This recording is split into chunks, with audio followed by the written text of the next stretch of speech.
The stars looked peaceful from the bridge of the Unity's Promise. Commander Hyun-woo Park stood by the large window, watching distant suns twinkle like tiny diamonds.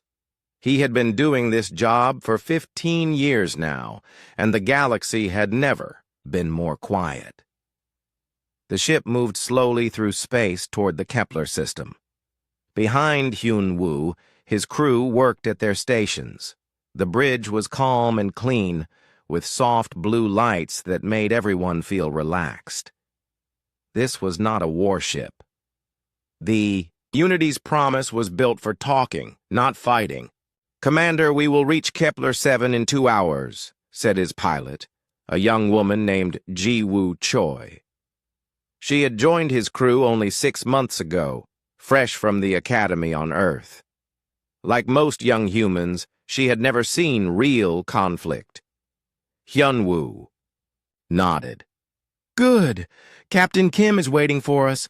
She says she found something interesting in those old ruins." The ruins had been discovered 3 weeks ago on a dead planet in the Kepler system. Captain So-jin Kim ran the research station there.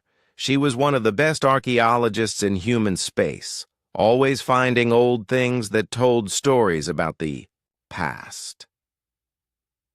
The galaxy was full of old ruins. Many species had risen and fallen over millions of years. Most of them died from natural causes, disease, climate change, or wars among themselves.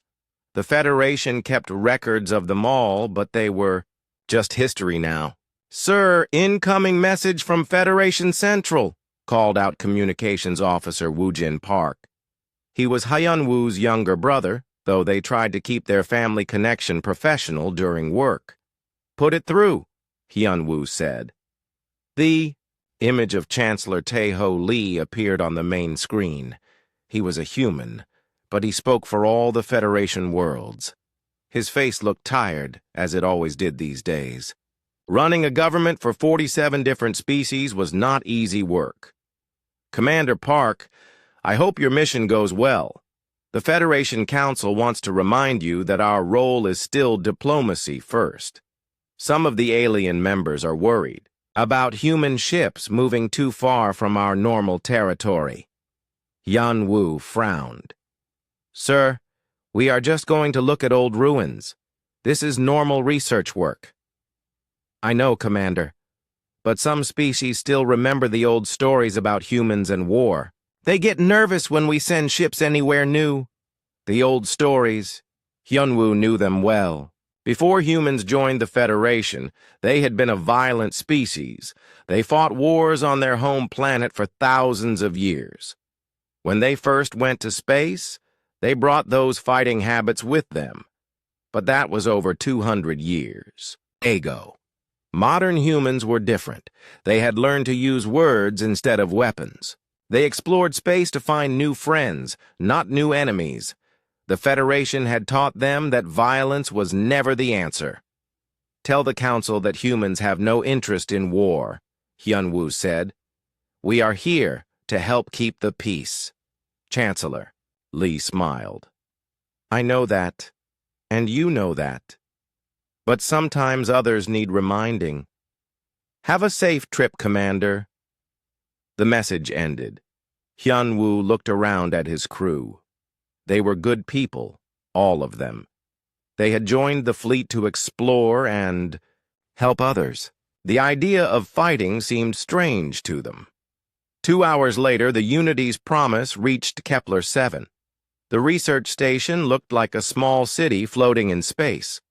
Solar panels caught light from the nearby star, and large windows showed the scientists. Inside, working at their equipment, Captain So-jin Kim met them at the docking bay. She was a small woman with bright eyes and hands that were always dirty from digging in old ruins.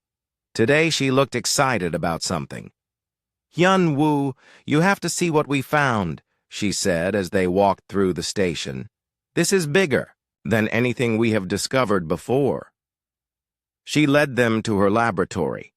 The walls were covered with pictures of broken stone walls and strange symbols. In the center of the room stood a large piece of black metal covered in writing that looked like no human language. "We found this in the deepest part of the ruins," Sojin said. "The computer says it is over 50,000 years old. But look, at this." She touched a button, and the metal piece began to glow. Symbols appeared in the air above it, moving and changing like a movie made of light. "It is still working after all this time," Sojin said. "Whatever species built this, they were very advanced. More advanced than most Federation members today." Hyun-woo studied the floating symbols. They looked familiar somehow, but he could not say why. "Have you figured out what it says?" "Some of it. The computer is still working on the translation. But I think it is some kind of warning. Look at this part." So Jin pointed to a group of symbols that pulsed red. "These symbols appear again and again. The computer thinks they mean something like devourers or consumers, and this symbol here seems to mean extinction." "A warning about what?" asked Ji-woo. "That is what we need to find out. But Hyun-woo, there is something else. This ruin is not the only one. We have found similar sites on 12 other dead worlds in this sector. All of them have the same symbols. All of them tell the same story." Hyun-woo felt a cold feeling in his stomach. "What story?" "A story about a species that was destroyed by something terrible, something that came from far away and killed everything in its path. The symbols suggest that this species tried to fight back, but they lost. All of them died." The room became quiet. Outside the laboratory windows, space looked darker somehow. "Sojin, how sure are you about this translation?" Hyun-woo asked. "Not completely sure, but sure enough to be worried. Hyun-woo, what if whatever killed this species is still out there? What if it comes back?" Hyun-woo looked at the glowing symbols again. The Federation had been peaceful for so long that most people had forgotten there could be real dangers in the galaxy. They thought that all problems could be solved by talking, but these ruins told a different story. They spoke of a species that had built great cities and reached for the stars, just like the Federation species today, and something had wiped them all out. "I want you to send all of this information to Federation Central," Hyun-woo said. "Let the Council decide what to do." "I already did. They said it was very interesting from a historical point of view. But they do not think it has anything to do with current galactic security." "What do you mean?" "They said that whatever happened here was 50,000 years ago. Ancient history. Nothing to worry about today."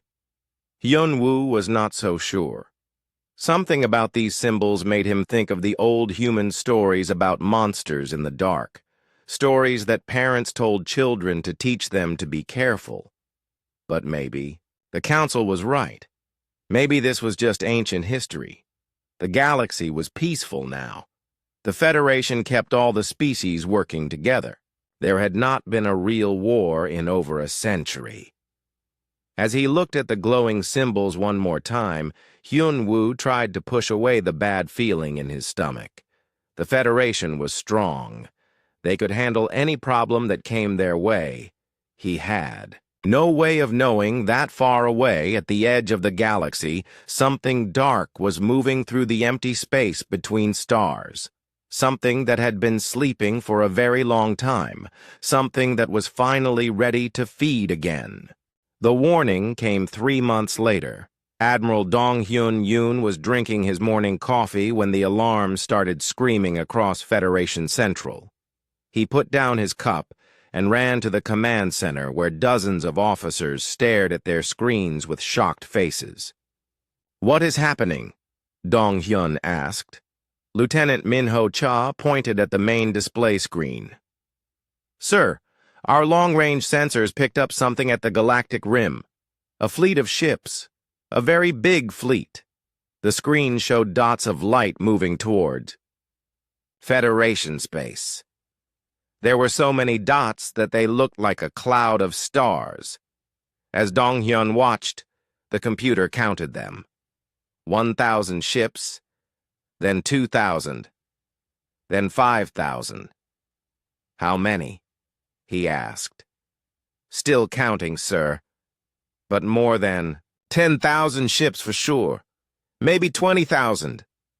Dong-hyun felt his mouth go dry. The entire Federation fleet had only 8,000 ships, and most of those were science vessels and cargo haulers.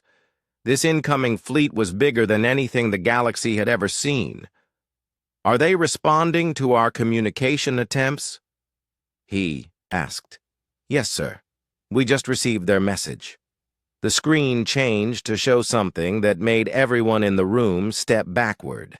The creature on the screen was huge, maybe 3 meters tall. Its skin looked like black metal, and it had, too, many arms. Its face was a nightmare of teeth and glowing red eyes. When it spoke, its voice sounded like metal grinding against stone. We are the Vextar Empire. We have consumed 17 galaxies. Your galaxy will be the 18th. You have one of your years to prepare. Surrender your worlds and your people to us, and some of you will live as our servants. Fight us, and all of you will feed our young. There will be no negotiation. There will be no mercy. We are coming. The message ended. The command center was completely quiet. Dong-hyun stared at the blank screen. Play it again, he said. They watched the message 3 more times. Each time, the creature's words sounded more terrible. Sir, the Federation Council is calling an emergency meeting, said Lieutenant Min-ho.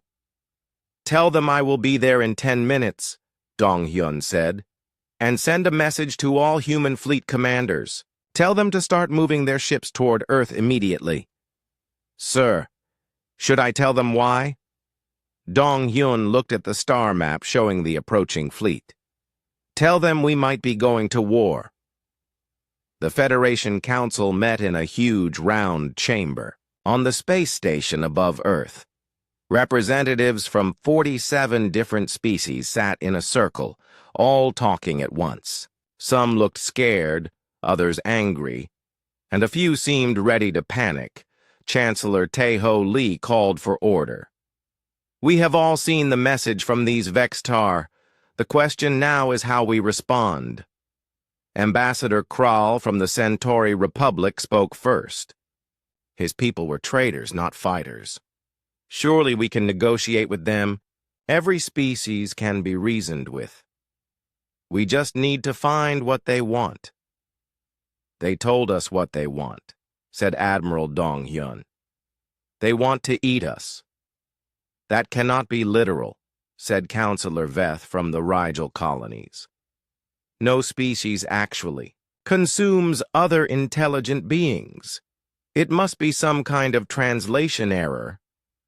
Captain So-jin Kim stood up from the human section. She had been invited to share her research on the ancient ruins. With respect, Counselor, I do not think it is a translation error. The ruins I found tell the same story. The species that built them called the Destroyers Devourers. I think these Vextar are the same creatures that wiped out entire civilizations 50,000 years ago. The chamber erupted in arguments. Some representatives claimed that was impossible. Others said that even if it was true, surely the Vextar could be convinced to change their ways. We are a peaceful federation, said Ambassador Kral. We have solved every conflict through diplomacy for over a century. This will be no different. Admiral Dong-hyun stood up. And what if diplomacy fails? What if these creatures really cannot be reasoned with? Should we not prepare for that possibility? Prepare how? Asked Chancellor Lee. Mobilize our fleets. Start building weapons. Get ready to defend ourselves. Half the council began shouting. The Federation had strict rules about military buildup. No species was allowed to have more than a small defense force. The idea of preparing for war went against everything they believed in. Absolutely not, said Counselor Veth. The moment we start building weapons, we become the aggressors. We prove that we are no better than these Vextar. I would rather be alive than morally pure, Dong-hyun said. The argument continued for hours. In the end, the council voted to send a diplomatic mission to the Vextar fleet. They would try to talk to them, to understand what they really wanted, to find a peaceful solution. Only the human representatives voted against the plan. 2 weeks later, the diplomatic ship Harmony's voice reached the Vextar fleet at the edge of Federation space. The ship carried Ambassador Taemin Ryu, one of the Federation's best negotiators, along with gifts and messages of friendship from all 47 member species. The Vextar allowed them to board their flagship. Ambassador Ryu was never seen, alive again. The Vextar sent back a recording of what they did to him. It was too horrible to show to the general public, but every member of the Federation Council was forced to watch it. The recording showed that the Vextar were not interested in negotiation. They were interested in studying how different species tasted. The creature that had sent the first message appeared on Federation screens again. This time, it had pieces of Ambassador Ryu's uniform hanging from its claws. Your diplomat was stringy, but adequate, it said. We have learned much about human biology from him. We look forward to sampling the rest of your species. You now have 11 months to surrender. This time, when the Federation Council met, the chamber was much quieter. They are not going to negotiate, said Chancellor Lee. His face looked older than it had 2 weeks ago. Then what do we do? Asked Counselor Veth. Admiral Dong-hyun had been waiting for this question. We fight. With what? We have no military. We have kept the peace for so long that most of our ships do not even have weapons. Then we build them. We have 11 months. Admiral, even if we could build a fleet in that time, we have no experience with war. None of our species have fought a real battle in over a century. These Vextar have conquered 17 galaxies. They know how to fight, and we do not. Dong-hyun looked around the chamber at all the scared faces. Then we learn. Fast. But deep down, he knew the truth. The Federation was not ready for war. They had spent so long believing that peace was always possible that they had forgotten how to defend themselves. The Vextar were coming, and the galaxy was not ready for them. In the human section of the chamber, Lieutenant Ji-woo Choi watched the council debate. She remembered Commander Park's words from their mission to the ruins. The Federation keeps all the species working together. Now she wondered if working together would be enough. The Vextar message had made one thing clear. They were not interested in joining the Federation. They were interested in destroying it. As the council argued about diplomacy and defense, Ji-woo thought about the old ruins Captain Kim had found. 50,000 years ago, another civilization had faced the same choice. They had tried to fight the Vextar. They had lost. The question now was whether the Federation would do any better. The attack came without warning. New Seoul was a peaceful world, covered in green forests and blue oceans. 50 million humans lived there in cities that looked like gardens, with tall buildings connected by bridges where flowers grew. It was one of the most beautiful colonies in human space. Governor Min Kyung-jang was having breakfast with her family when the sky turned dark. The Vextar ships blotted out the sun. They were not metal ships like Federation vessels. They looked alive, like giant insects with wings that beat slowly in the vacuum of space. Green acid dripped from their undersides, burning holes in the atmosphere as they descended. "Emergency broadcast to all citizens," Min-kyung said into her communicator as she ran to the government building. "This is not a drill. Alien ships are attacking. Get to the underground shelters immediately." But the shelters had been built for storms and earthquakes, not for war. The Vextar acid ate through the protective barriers like they were made of. Paper Captain Woo Jin Park arrived in the system with 6 Federation ships just as the bombing started. From space, he could see green fires spreading across New Seoul's surface. The Vextar fleet had over 300 ships. "Sir, we are outnumbered 50-1, said his tactical officer. "Should we call for reinforcements?"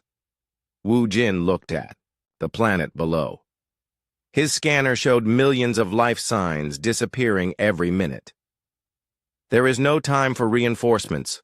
We go in now." The 6 Federation ships dove toward the planet.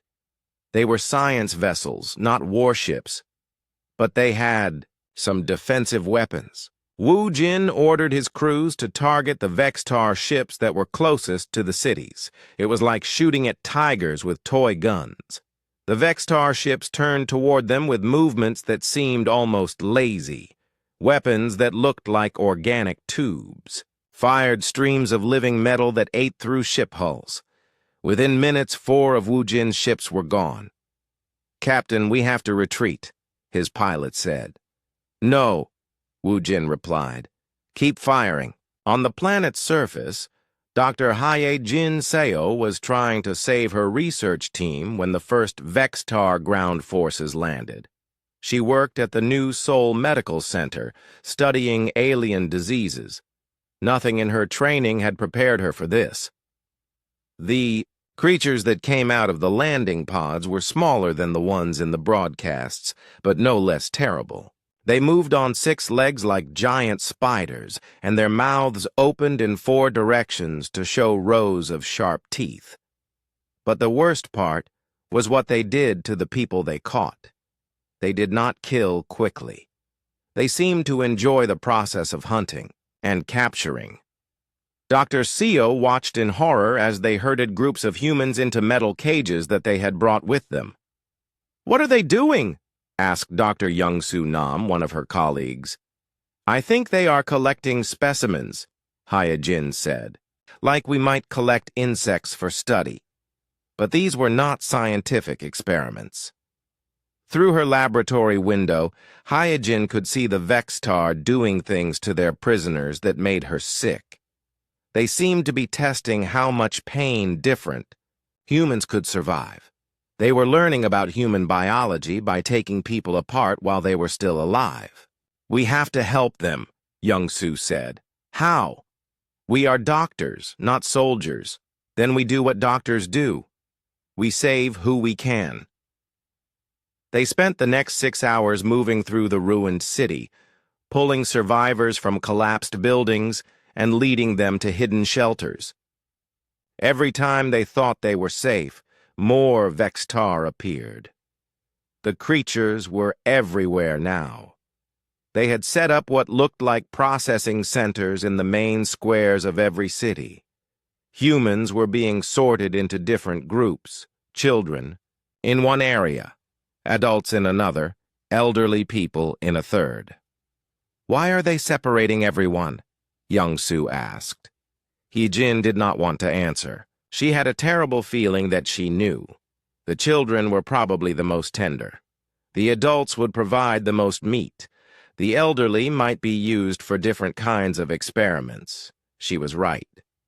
By evening, the Vextar had begun broadcasting their activities across all Federation communication channels. They wanted everyone in the galaxy to see what was happening on New Seoul. The broadcasts showed things that no intelligent being should ever have to witness. They showed Vextar young, creatures that looked like fat white worms with teeth, being fed pieces of human children. They showed human adults being kept alive while Vextar scientists removed their organs one by one to study them. They showed a human kindergarten class being used as entertainment for Vextar soldiers. Dr. Hyojin, CEO, recorded everything she could on her medical scanner. Even as she and the other survivors hid in the ruins of the medical center, she knew that someone had to document these crimes. Someone had to show the galaxy what the Vextar really were. On the third day, Captain Woojin Park managed to land his damaged ship near the medical center. He had only 12 crew members left, but they were going to rescue as many people as they could. "Doctor, we can take 50 people maximum," he told Hyojin. "Choose who comes with us." She looked around at the 300 survivors they had gathered. "How do you choose who lives and who dies?" "Take the children first," she said. "Then the young adults who can have more children later."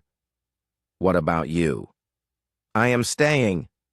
"Someone needs to keep recording what happens here. That is suicide." "Maybe. But if I die and this recording survives, maybe it will help people understand what we are fighting." Wu Jin took the recorder from her hands. "You are coming with us. The galaxy needs living witnesses, not just recordings." As their ship lifted off from New Seoul's surface, Hyejin watched her world burn below them. The Vextar had turned the beautiful garden cities into charnel houses. Green fires still burned in the forests. Strange new structures were growing where the human cities used to be, organic buildings that pulsed like hearts. "Captain, I am receiving a transmission from the Vextar fleet," the communications officer said. "Put it through." The same creature from the earlier messages appeared on screen.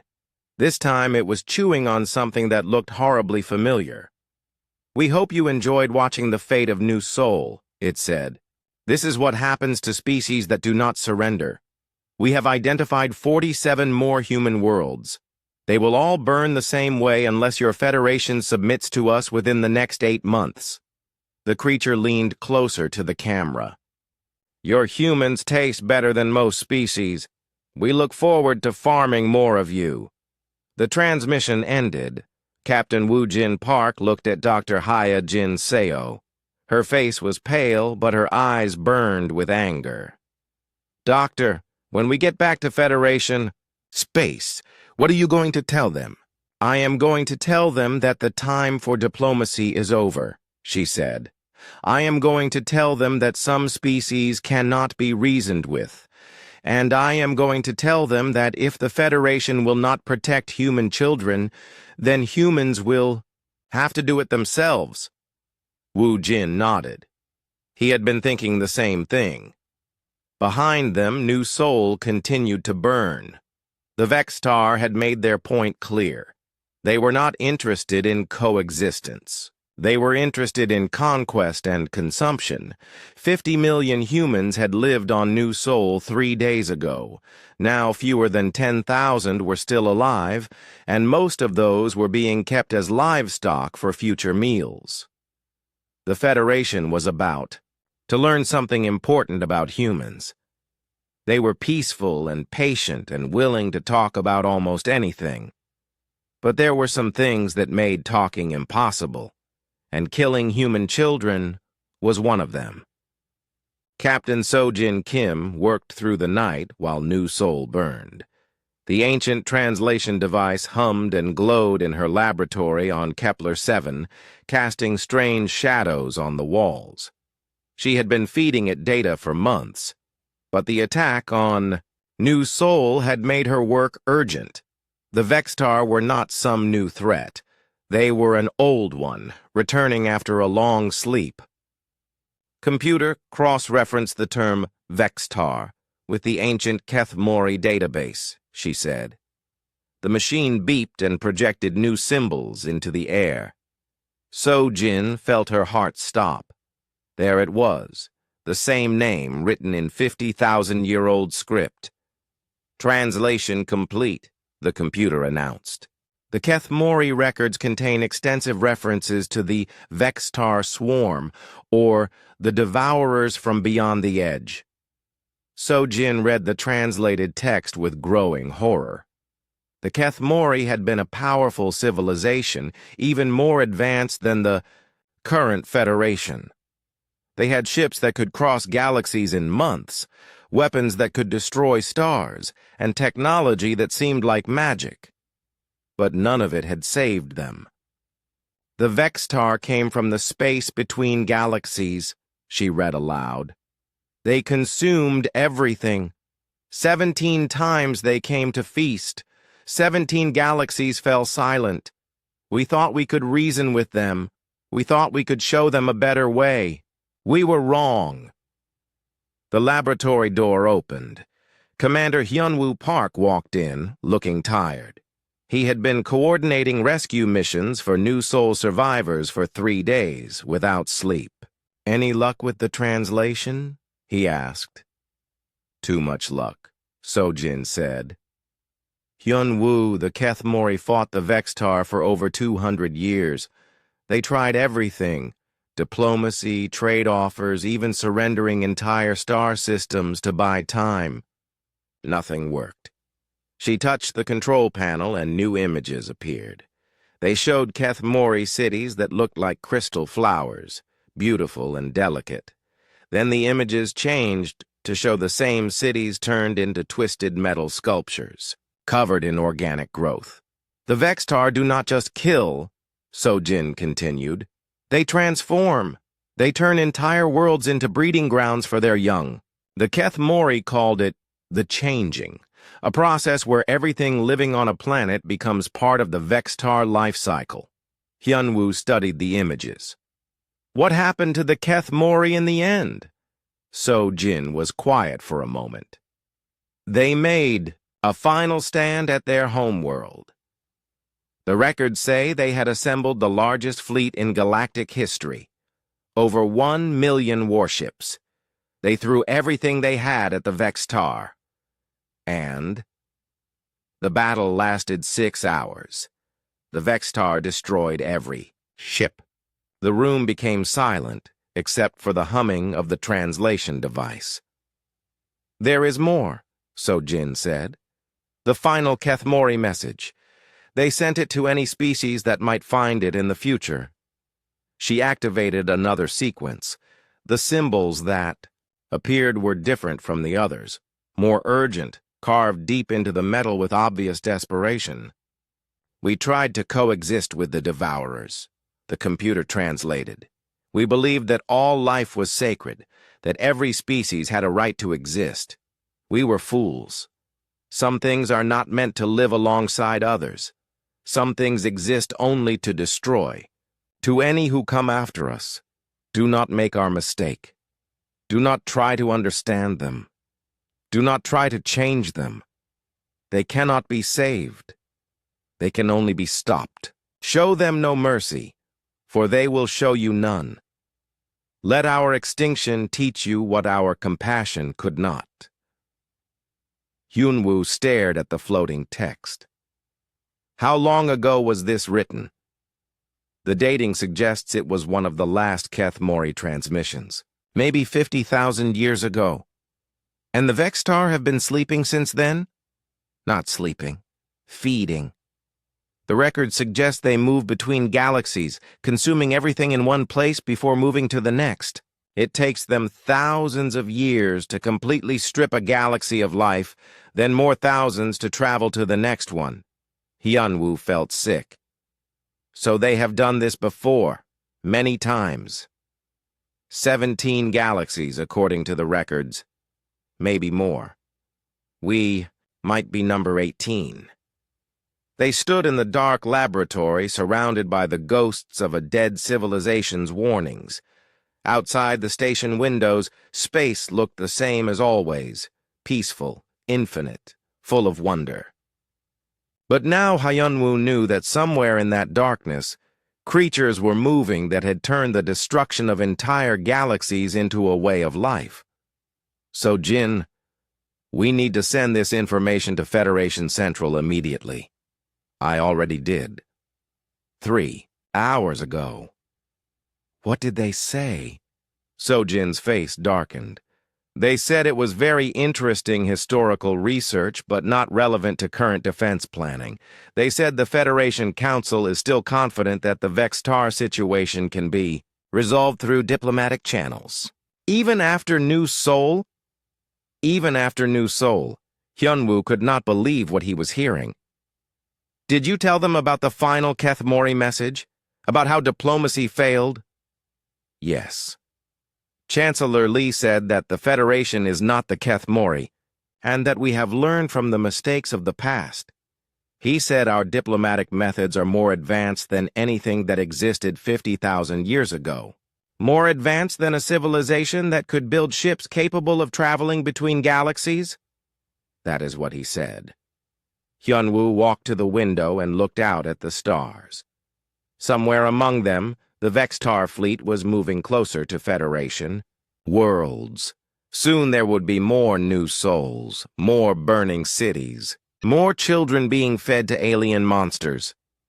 So, Jin, I need you to compile everything. All the Keth Mori records, all the translations, everything you have learned about Vextar capabilities and tactics. Why? Because someone needs to know the truth. Even if the Federation Council will not listen, there are others who will. He was thinking about Admiral Dong Hyun-yoon and the other human military leaders. They had been frustrated by the Council's refusal to prepare for war.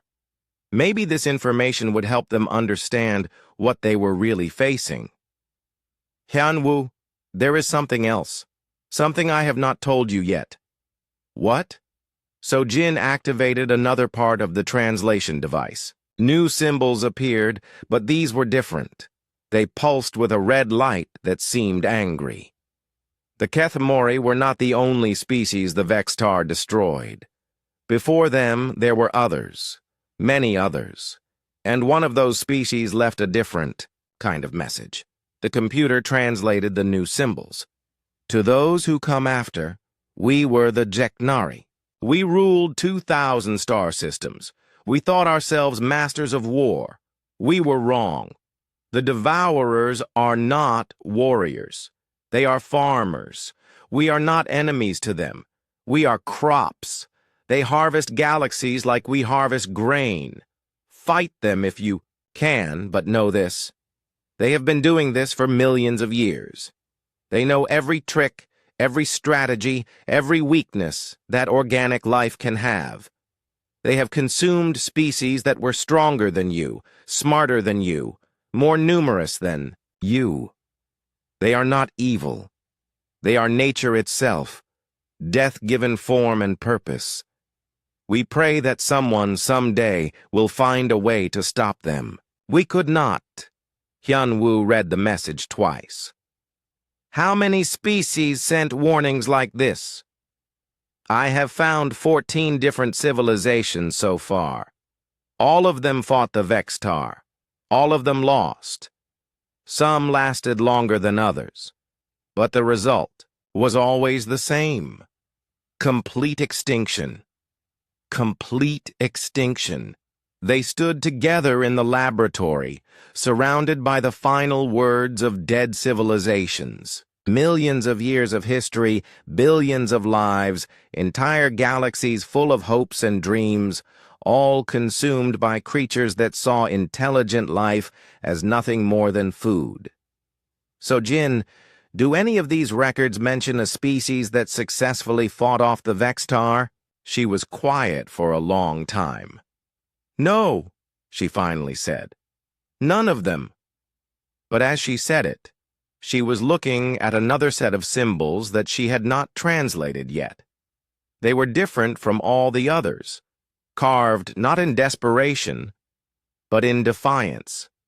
She had a feeling that these might tell a different story, but first she needed to get the current information to the people who would actually use it.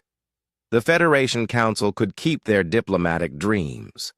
Some humans were already starting to think about more practical solutions, and if the records were right, they would need to think fast. The Vextar had destroyed civilizations much more powerful than the Federation. The question was whether humans could find a way to be different. The Federation Council chamber had never been so quiet. President Jinne Quan of the United Earth government sat in the human section, watching 46 other species debate her people's fate. On the main screen, Chancellor Tae-Ho Lee was reading from a prepared statement. After careful consideration of all available options, he said, the Federation Council has voted to accept the Vextar terms for a negotiated settlement. Ginny felt her blood turn cold. What exactly does that mean? Chancellor Lee would not meet her eyes. The Vextar have agreed to spare 39 Federation worlds in exchange for the human colonies. They see humans as particularly suitable for their needs. The chamber erupted. The 6 human representatives stood up at once, shouting over each other. Admiral Dong Hyun-yoon slammed his fist on his desk so hard that it cracked. You are talking about surrendering 50 billion human lives, he roared. Ambassador Krall from the Centauri Republic spoke calmly. Admiral, we are talking about saving 300 billion Federation citizens. The needs of the many outweigh the needs of the few. Easy words when you are not the few being sacrificed, said Colonel Young-Soo Nam. Counselor Veth from the Rigel colonies leaned forward. Humans, please understand our position. The Vextar have made it clear that they will destroy the entire Federation if we do not comply. By sacrificing your worlds, we save everyone else. By sacrificing our worlds, you prove that the Federation stands for nothing, Jinne said. Her voice was soft, but it carried across the chamber like a blade. President Quan, please be reasonable, Chancellor Lee said. This is not about principles. This is about survival. Whose survival? Asked Admiral Dong Hyun. Certainly not ours. The greater good requires difficult choices, said Ambassador Krall. Surely you understand that. Jinne stood up slowly. Around the chamber, representatives from 46 species watched her. Some looked guilty. Others looked relieved. A few looked like they thought the humans were being selfish for objecting to their own extinction. Let me make sure I understand this correctly, she said. You are voting to give the Vextar permission to consume 50 billion human beings in exchange for a promise that they will leave the rest of you alone. That is a crude way to put it, but essentially correct, Chancellor Lee said. And you believe they will keep this promise? We have no choice but to hope they will. Jinne looked around the chamber one more time. These were species that humans had helped explore the galaxy. Humans had shared their technology, their medicine, their art. They had died protecting Federation worlds from pirates and natural disasters. They had given everything to build a peaceful galaxy. And now, when humans needed help, the Federation was throwing them away. I see, Jinne said. Then I formally withdraw the United Earth government from the Federation, effective immediately. Chamber exploded in voices. Representatives from dozens of species began shouting at once. Chancellor Lee banged his gavel repeatedly, trying to restore order. President Quan, you cannot do this, he said. Humanity needs the Federation. You cannot survive alone against the Vextar. We cannot survive with the Federation either, apparently. At least alone, we die fighting for our children instead of being handed over like cattle. This is madness, said Counselor Veth. You are dooming your entire species out of pride. Jinne smiled, but there was no warmth in it. Counselor, if you think we are doing this out of pride, then you have never understood humans at all. She turned to the other human representatives. Admiral Yoon, recall all human ships from Federation service immediately. Colonel Nam, inform all human colonies that they are no longer under Federation protection. We are on our own now. President Kwan, please reconsider, Chancellor Lee said. Without the Federation, humanity will be isolated. You will have no allies, no support, Chancellor. We have been isolated since the moment you decided our lives were worth less than everyone else's. The only difference now is that we are being honest about it. Jin'e walked toward the chamber exit. The other human representatives followed her. At the door, she turned back one last time. When the Vextar break their promise, she said, and they will break it, do not expect humans to come save you. You made your choice, now live with it.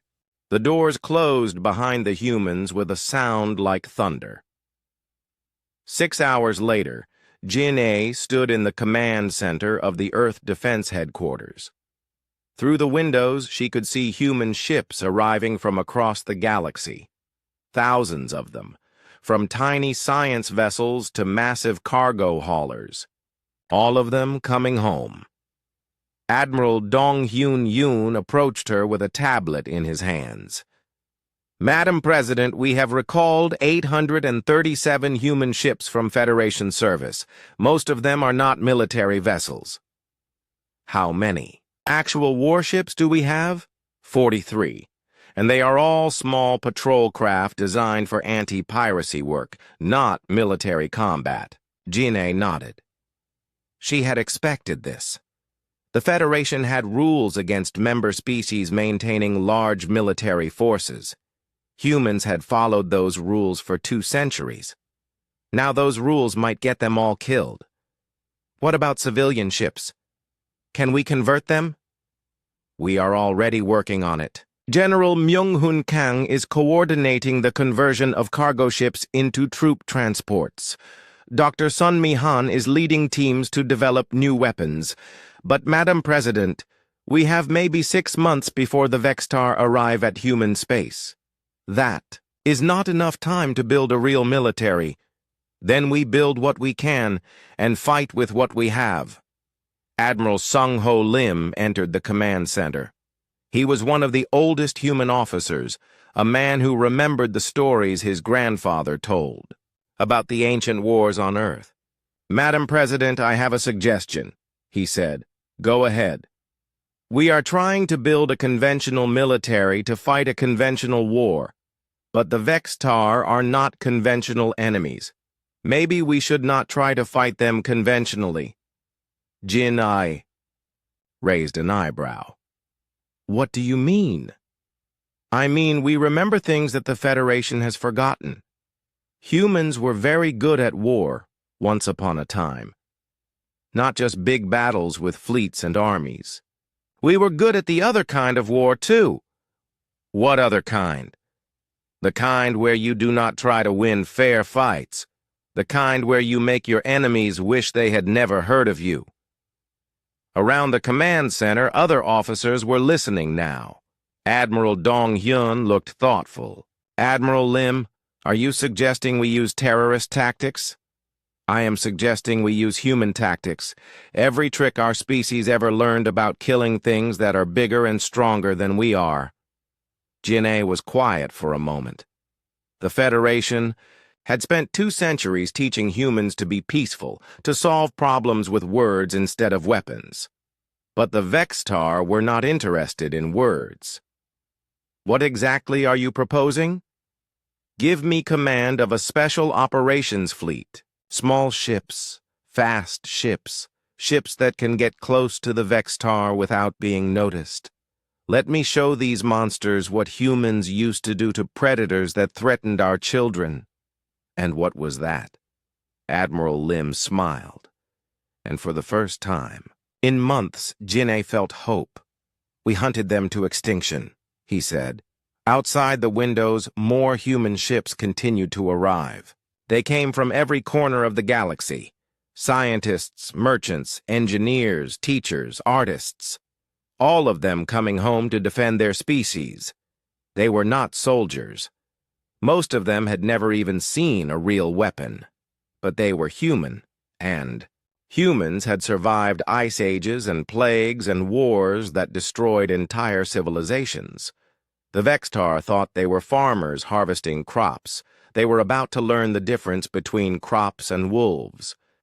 The Vextar came to Titan Base expecting another easy meal. Titan Base orbited a gas giant in the outer rim of human space. It was not an important world, just a mining station with 50,000 workers and their families. The Vextar had destroyed 12 human colonies already. This would be unlucky number 13. But when their bioships dropped out of hyperspace, something was different. Admiral Jae-sung-yu waited for them. His fleet hung in space around Titan, Base like a pack of wolves.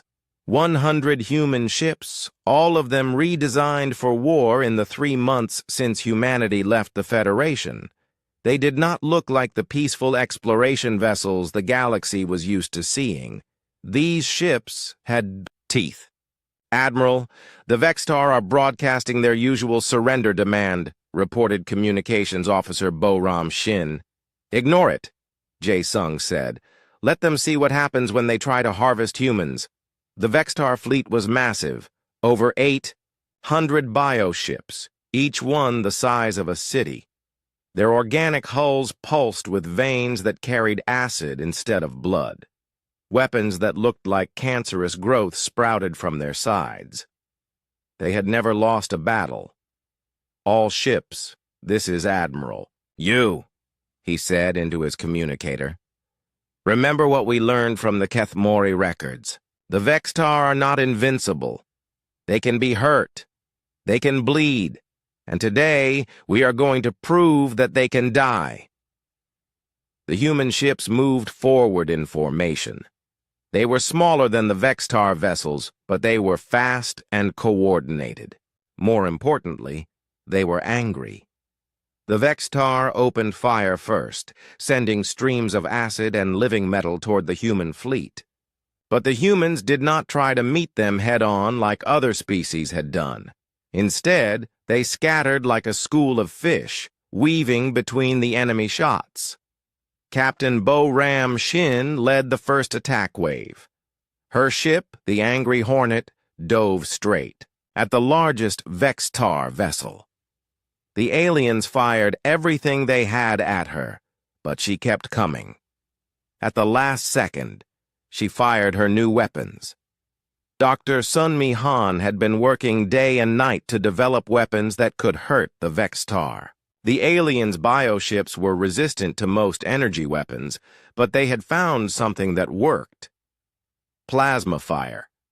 The Angry Hornet's plasma cannons tore through the Vextar ship's hull like it was made of wet paper. Green blood sprayed into space as the bioship writhed in pain. "Target confirmed hurt," Bo-ram reported. "These things can bleed." The battle became a dance of death. Human ships darted in and out of the Vextar formation, hitting them with plasma, fire and running before they could respond. When Vextar ships tried to chase them, other human vessels would attack from different angles. Commander Tae-min-oh had studied every battle record they could find from the ancient human wars. He knew that when you are outnumbered, you do not fight fair. You fight smart. "Squadron 7, hit their engines," he ordered. "Squadron 12, target their weapon nodes. Do not let them organize a proper defense." The Vextar were confused. Other species had fought them before, but they had always tried to meet them in direct combat, ship against ship. Humans fought like insects, swarming, stinging, disappearing before the Vextar could strike back. But the real surprise came when the Vextar tried to land ground forces on Titan Base. Dr. Chang Wook An had been studying the recordings from New Soul for months. He had learned things about Vextar biology that made his stomach turn, but knowledge was power. And power could be used as a weapon. When the first Vextar drop pods landed on Titan Base, they found the landing zones had been prepared for them. The atmosphere had been changed. Instead of normal air, the humans had filled the landing areas with a gas that was harmless to human lungs, but deadly to Vextar breathing systems. The alien soldiers that stumbled out of their pods began choking immediately. Their 6 legs collapsed under them as their lung equivalents filled with fluid. "How do you like being the ones who cannot breathe?" Dr. An said as he watched them die. But the humans were not content to just defend. They had learned from the Vextar themselves. Captain Yoon-ho Kim led boarding parties onto the damaged Vextar ships. The aliens had always thought their bioships were invulnerable to boarding actions because no other species could survive inside their toxic environments. Humans could not survive there either. But humans had invented something the Vextar had never seen before: environmental suits. Kim and her Marines cut their way into the Vextar ships wearing sealed armor that protected them from the acid and poison. Once inside, they began taking prisoners. The Vextar had never been prisoners before. They did not understand what was happening when the humans strapped them to medical tables and began studying them while they were still alive. "How does it feel?" Dr. An asked the Vextar he was dissecting. "Does it hurt when I remove your organs, one by one?" "Good. Now you know how the children on New Sol felt." The humans did not do this for revenge, though revenge was part of it. They did it for knowledge. Every Vextar they captured taught them more about alien biology, alien weaknesses, alien fears. The Vextar, for the first time in their species, history began to feel something they had never experienced before: terror. "Admiral, the Vextar fleet is retreating," reported Lieutenant Young-hee Moon. Admiral Jae-sung could hardly believe it. In 8 hours of fighting, the humans had destroyed over 200 Vextar ships and forced the rest to run. They had lost only 37 human vessels. "Should we pursue them?" asked Commander. "Oh, no. Let them go. Let them tell their masters what happened here." The surviving Vextar ships limped away from Titan Base, carrying news that would shock the entire Vextar Empire. For the first time in millions of years, they had met a species that fought back effectively. But the real message was not the battle itself. It was what the humans did afterward. They did not try to negotiate. They did not offer terms for peace. Instead, they sent a single transmission to the Vextar fleet as it fled. Admiral Jae-sung appeared on screen, standing in front of a wall covered with images from New Sol. Images of dead human children. "You wanted to know how humans taste," he said. "Now you know how humans fight. You have a choice to make. Leave our space and never return, or we will show you what extinction looks like." Behind him, the camera showed human scientists dissecting captured Vexatar while they were still alive, just as the aliens had done to humans. "We learned from watching you on New Sol," the Admiral continued. "We learned that some species do not deserve mercy. We learned that some enemies can only be stopped by becoming more terrible than they are." The transmission ended with a simple message: "You taught us to be monsters. Now deal with the consequences." Across the galaxy, other species watched the battle recordings with a mixture of awe and fear. The peaceful humans they had known for 2 centuries were gone. In their place was something that reminded older species of very ancient and very frightening. "Stories. The Federation Council called an emergency session. We have to help them," said Chancellor Tae-ho Lee. "The humans are fighting our war for us." "Are they fighting for us?" asked Counselor Veth. "Or are they fighting for revenge?" No one had an answer. On Titan Base, Admiral Jae-sung stood in the medical bay where Dr. An was still working on Vextar specimens. The aliens were no longer struggling. They had learned that struggling only made the humans more creative in their experiments. "Doctor, have you learned anything useful?" "Many things, Admiral, but the most important thing is this. They are not as tough as they pretend to be. They just never met anyone willing to be as brutal as they are. And now they have. Now they have." The Vextar Empire was about to learn something that 17 consumed galaxies had never taught them. Sometimes the prey evolves into predators, and humans had always been very good predators. Fleet Admiral Kyung-Min Baek stood before the largest war map in human history. The holographic display showed the entire galaxy, with red dots marking every known Vextar position. There were thousands of them, scattered across hundreds of star systems. For 6 months, human forces had been hunting them down one by one. "Operation Extinction begins in 12 hours, she announced to the assembled commanders. "Every Vextar stronghold will be hit simultaneously. No survivors, no mercy, no exceptions." The room was filled with officers who had been transformed by 6 months of total war. Captain Boram Shin had burned scars across half her face from a Vextar acid attack. Commander Taemin O walked with a limp from when he had led a boarding party onto a Vextar breeding ship. All of them had lost friends, family, or parts of themselves to the aliens, but they had also learned how to kill effectively. "Admiral, what about Vextar surrender offers?" asked Colonel Young-Soo Nam. "They have been trying to negotiate for weeks." "There will be no negotiation," Kyung-Min said. "They had their chance to negotiate when they first arrived. They chose to make food out of our children instead. Now they get to be extinct." The plan was simple and terrible. Chief Engineer Yeon-Soo Park had spent months reverse engineering Vextar biotechnology. Now they had weapons that could turn the aliens' own ships against them. "The virus is ready," Yeon-Soo reported.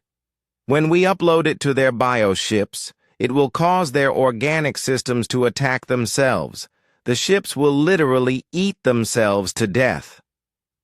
"How long will it take?" asked Admiral Jae-Sung Yu. "Between 6 and 8 hours for complete system failure. The Vextar crew will be alive for most of that time, watching their ships die around them." "Good," said Captain Yoon-Ho Kim. "They should have time to think about what they did." The human fleet had grown to over 2,000 ships. Every civilian vessel that could carry weapons had been converted. Cargo haulers became troop transports. Passenger liners became hospital ships. Mining ships became mobile weapons platforms. Dr. Sunmi Han had perfected plasma weapons that could burn through Vextar bio-armor in seconds. Dr. Chang Wook-an had developed chemical weapons specifically designed to kill Vextar biology. Engineer Minho Cha had created boarding torpedoes that could punch through alien hulls and deliver human marines directly into enemy ships. But the most important development had come from an unexpected source. Captain Sojin Kim had finally finished translating the last set of symbols from the ancient ruins, the ones that were different from all the others, the ones that had been carved in defiance instead of desperation. The final message was not from the Keth Mori, she reported. It was from a species called the Velthari. They were the last civilization. The Vexitar attacked before going dormant. "What happened to them?" asked Admiral Kyung-Min. "They lost. But they hurt the Vexitar badly first, badly enough that the aliens had to retreat to the edge of the galaxy to recover. The Velthari discovered something important. So Jin activated her translation device. New symbols appeared, but these ones pulsed with golden light instead of red. "To those who come after us," the computer translated. We have learned the secret. The Devourers are not immortal. They are not unstoppable. They can be hurt. They can be driven back. The key is to become more terrible than they are. We failed because we held back. We tried to remain civilized while fighting monsters. Do not make our mistake. When you fight the Devourers, you must become Devourers yourself. Show them what their own medicine tastes like. The room was quiet as the implications sank in. They are telling us to become like the Vextar, said Commander O. No, said Admiral Kyungmin. They are telling us to become worse than the Vextar. She turned back to the war map. The red dots seemed to pulse like a disease spreading across the galaxy. But now there were blue dots, too, human forces moving into position for the final assault. All fleet commanders, begin Operation Extinction. Remember, we are not trying to defeat the Vextar.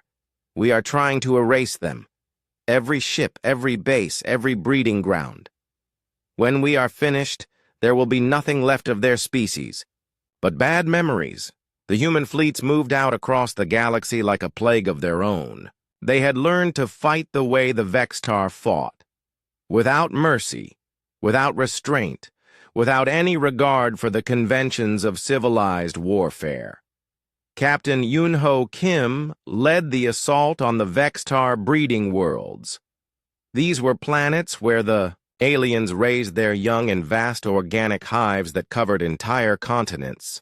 Billions of Vextar larvae grew in pools of nutrient fluid, waiting to become warriors. No survivors, she told her Marines as they prepared to land. Not even the babies, especially not the babies. The Marines wore full environmental suits and carried flame weapons. They moved through the hive complexes like death itself, burning everything that moved. The adult Vextar tried to protect their young, but the humans had learned to exploit every weakness in alien biology. Gas weapons filled the hive tunnels with poison that killed Vextar but did not harm human equipment.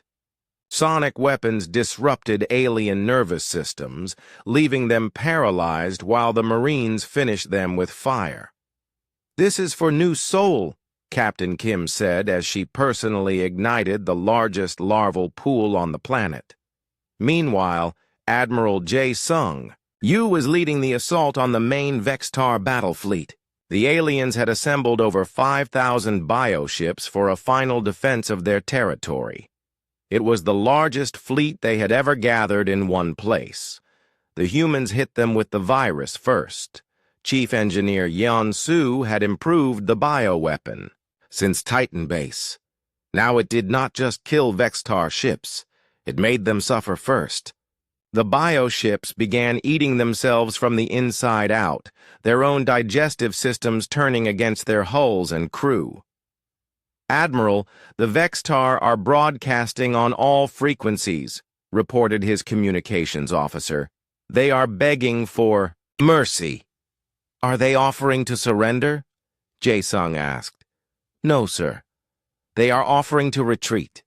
They want to leave the galaxy and never return." Jae-sung thought about the children on New Seoul, about the families that had been torn apart and fed to alien monsters, about the videos the Vextar had broadcast of human suffering, laughing as they tortured innocent people. "Tell them no," he said. "Sir?" "Tell them that we learned from their example. Tell them that mercy is for species that show mercy. Tell them to die."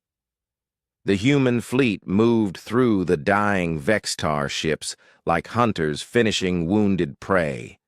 They boarded every vessel that was still moving and killed everything inside. They took no prisoners. They offered no quarter. By the time Operation Extinction was complete, over 90% of the Vextar fleet was destroyed, but Admiral Kyung-min was not satisfied with 90%. "Fleet status report," she demanded. "All primary targets eliminated," reported her tactical officer. Estimated Vextar casualties, 97% of their total military force. What about the other 3%? Unknown, Admiral. Some ships escaped to hyperspace. Maybe a few thousand survivors scattered across the galaxy. Kyung-min looked at the war map again. Most of the red dots were gone now, replaced by burning symbols that marked dead Vextar positions. But a few dots still flickered in remote corners of the galaxy. "Not good enough," she said.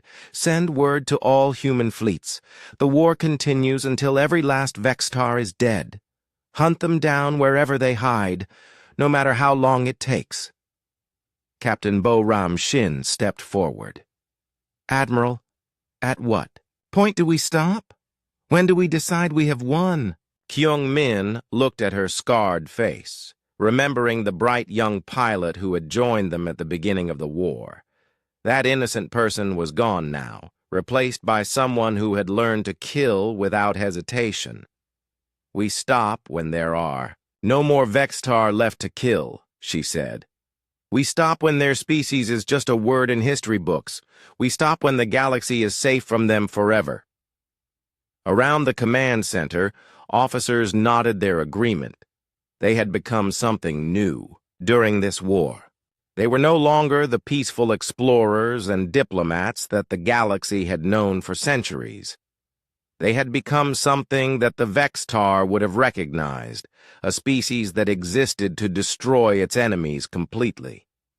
The transformation was almost complete. Soon there would be only one predator species left in the galaxy, and it would not be the Vextar. The Vextar homeworld died screaming. Supreme Admiral In-gyu Song watched from the bridge of his flagship as 10,000 human warships surrounded the ancient planet that had spawned the galaxy's greatest nightmare. For millions of years, this world had been the heart of the Vextar Empire, sending out fleets to consume entire civilizations. Today, it would burn. "Admiral, we are receiving a transmission from the planetary surface," reported Communications Officer Hae-jin Seo. "Put it through." The screen flickered to show the interior of what looked like a living cathedral. The walls pulsed with veins and the floor was covered in a substance that might have been flesh. In the center sat something that had once been beautiful in an alien way. The Vextar Queen was dying. Her biomechanical body was failing, poisoned by the same virus that had destroyed her fleets. Green blood leaked from cracks in her exoskeleton. Her 6 arms trembled as she tried to hold herself upright on her throne of bone. "Humans," she said in a voice like grinding metal. "You have won. We acknowledge your victory. We offer you the knowledge of 17 consumed galaxies, technologies beyond your imagination, biological secrets that could make your species immortal. All we ask is that you allow our species to survive." General Young-hee Moon stood beside Admiral Song. She had led the ground assault that broke through the planet's defenses. Her armor was still covered in Vextar blood from the battle in the outer cities. "What do you think, General?" Admiral Song asked. Young-hee looked at the dying queen with cold eyes. "I think she is lying. But even if she is not, I do not care." She stepped closer to the screen. "Your Majesty, do you remember a human colony called New Seoul?" The queen's red eyes flickered. "Many of your worlds fell to us. I do not remember individual names. 50 million humans lived there, including children. Lots of children. You turned them into food for your young. You broadcast their deaths across the galaxy as entertainment. That was necessary for our survival." "I see. And now our survival requires your extinction." "How convenient." The queen tried to stand, but her legs collapsed under her. "Please, We can coexist. We can find a way to live in peace. Peace? Young He laughed, but there was no humor in it. You had 200 years to make peace with the Federation. You chose to make war instead. You chose to turn children into meals. You made this choice, not us. Admiral Song activated his communicator. All ships, begin final bombardment. Target every city, every hive, every structure capable of supporting life. Burn it all. The human fleet opened fire. Plasma beams rained down from orbit like the wrath of angry gods. Each shot was precisely targeted to cause maximum destruction to Vextar biostructures while preventing any chance of survival. The aliens had built their cities to be living organisms, thinking this would make them harder to destroy. They were wrong. Dr. Chang-wook An had spent months developing weapons specifically designed to kill living architecture. Chemical bombs that dissolved organic matter, sonic weapons that disrupted biological nervous systems, fire that burned hot enough to sterilize entire continents.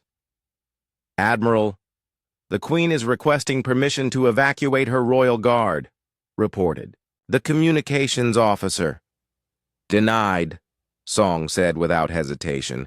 She is offering to share the location of other Vextar colonies hidden throughout the galaxy. We will find them ourselves. On the screen, the Queen's throne room was beginning to collapse as the bombardment reached the planetary core. Pieces of the ceiling fell around her, and the walls bled acid onto the floor. Humans, she gasped. If you do this, you will become like us. You will become monsters. General Young-hee leaned forward. Your Majesty, we became monsters the day we watched you feed our children to yours. The only difference between us and you is that we are better at it. The Queen made one final attempt. The other species in your galaxy, they will fear you now. They will turn against you. You will be alone. We were alone when we needed them most, Young-hee said. They abandoned us to save themselves. Now they can live with the consequences.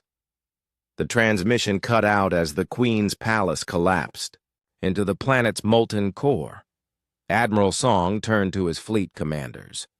Continue bombardment for another 6 hours. I want this planet cracked open to its center. Nothing survives. Nothing escapes. Captain Yoon-ho Kim, now promoted to Admiral after her success in the Breeding World campaigns, spoke up. Sir, long-range sensors show several Vextar ships trying to escape the system. Intercept and destroy, no exceptions. The battle for the Vextar homeworld lasted 18 hours. When it was over, the planet was a broken shell of molten rock drifting dead in space. Every Vextar city had been reduced to ash. Every hive had been sterilized. Every attempt at escape had been stopped. The Vextar Empire, which had consumed 17 galaxies over millions of years, was extinct. Admiral, we are receiving a transmission from Federation space, reported Communications Officer Seo. The screen showed Chancellor Tae-ho Lee in the Federation Council chamber. Behind him, representatives from 46 species watched nervously. Admiral Song, the Chancellor said, the Federation Council extends its congratulations on your victory over the Vextar threat. We would like to discuss the terms for humanity's return to the Federation. Admiral Song was quiet for a long moment. Around him, his officers waited to see how he would respond. Chancellor, he finally said, when humanity needed the Federation's help, you voted to sacrifice us to save yourselves. You handed 50 billion humans over to be eaten alive. Now that the threat is gone, you want us back? Admiral, please understand our position.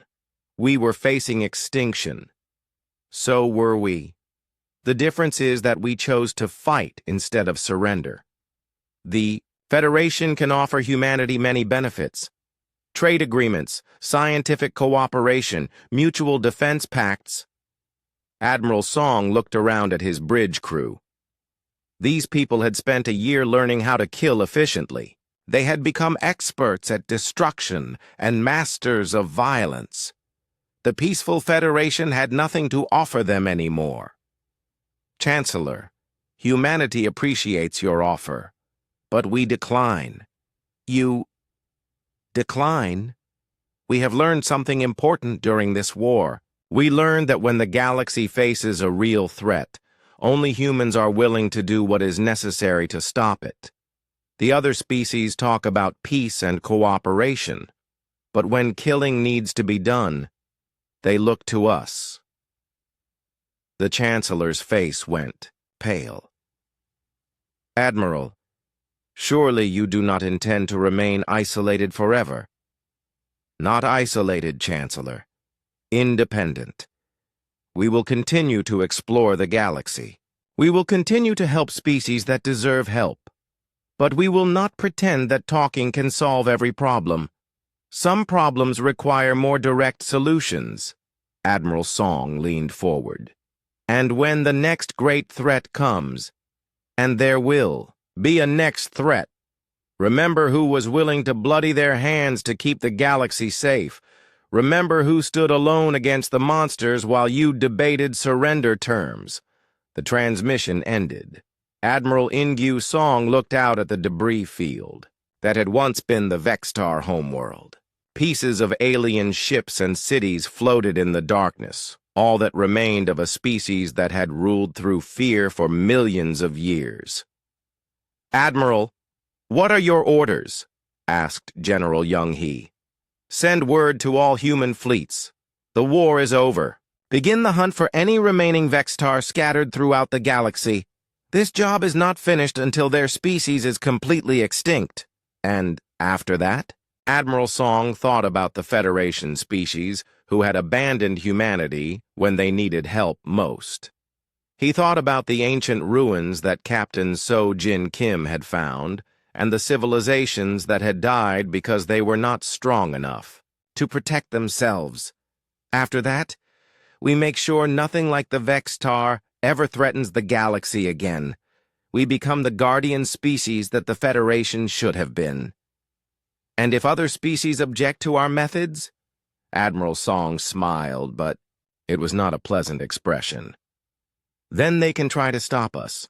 They will learn what the Vextar learned, that there is a difference between the species that talk about strength and the species that possess it. The human fleet turned away from the dead world and set course for home. Behind them, the Vextar homeworld continued to burn, a funeral pyre for a species that had learned too late that some prey are more dangerous than predators. The galaxy was safe now. The Federation could return to their debates and their diplomatic solutions and their belief that all problems could be solved with words. And when the next threat emerged from the dark spaces between stars, they would call on humanity again. Because sometimes when monsters come calling, you need bigger monsters to drive them away. The humans were ready to be those monsters. They had learned the lesson that the Vextar taught them. Mercy is a luxury that only the strong can afford.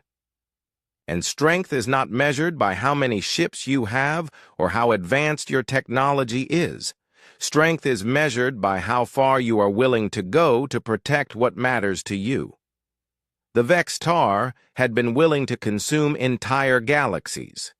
They thought that made them strong.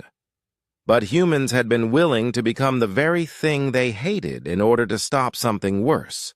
They had sacrificed their innocence, their peaceful nature, and their faith in diplomacy to ensure that children could sleep safely at night.